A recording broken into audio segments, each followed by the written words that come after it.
Hey, what's good? So I wanted to kick off this channel for a while, and I've started it several times, but I think the biggest reason I haven't followed through is just not having a consistent theme. There's been a lot of things in life that I've wanted to document or keep track of and just haven't.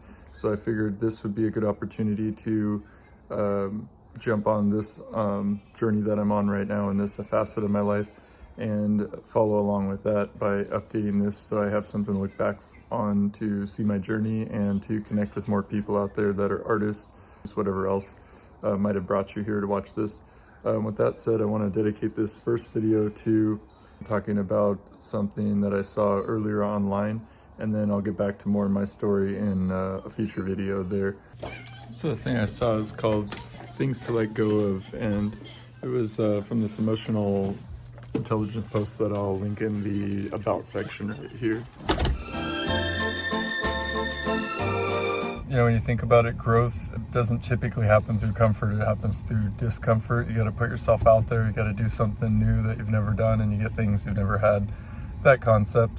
I think a lot of this can be attributed to, you know, worrying about what others think and letting that dictate what you do, as well as being rough on yourself, your inner voice being too hypercritical of yourself, too judgmental, thinking you're not ready, putting things off as if tomorrow you'll be more prepared than you are today, when typically it's just yourself trying to protect you against the risk that it might not work. But when you realize that it might not work is just simply a lesson to get closer to it working, and you examine other people that have reached things that you might have admired or places that you want to go to, you'll usually see that they tried a lot of times to get to that point. It didn't just instantly happen for them either.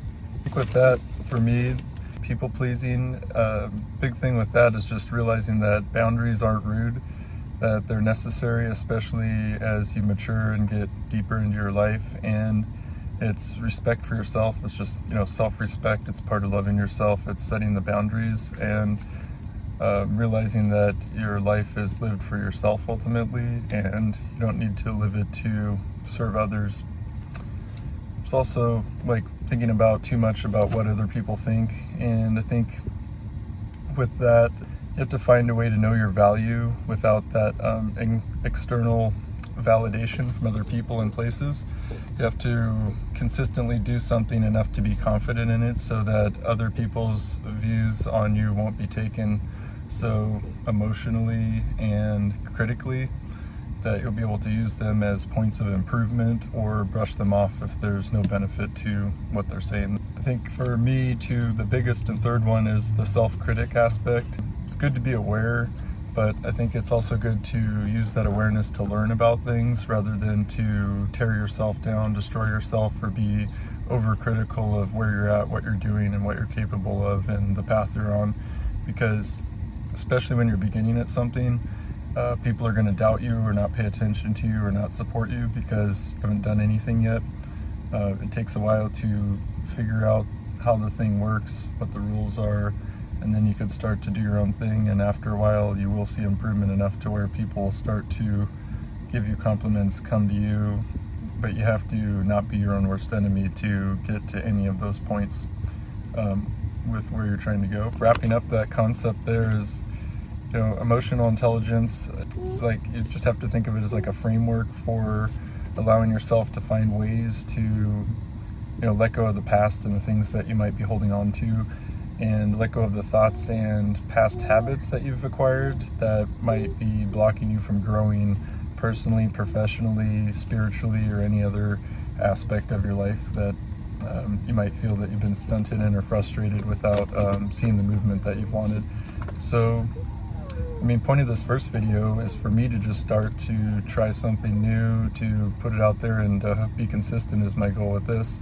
And for you, I would use it as your sign to maybe step out of your comfort zone and your normal routine, your day-to-day calendar stuff, and step out of your, you know, comfort zone. Try something new and give yourself a break, because I'm sure if you really think about it, you'll see that you are doing your best, and that it just takes time to get to where you want to go, just like it'll take time with me getting to where I want to go. And I hope that by documenting this, I'll have something to look back on, as well as to maybe connect with other people who are starting their YouTube tattoo or new professional journey or anything else. Feel free to leave a comment on what you think, any feedback on this emotional intelligence stuff. Again, I'll link what I was reading that inspired me to make this, and hope you all stay safe out there.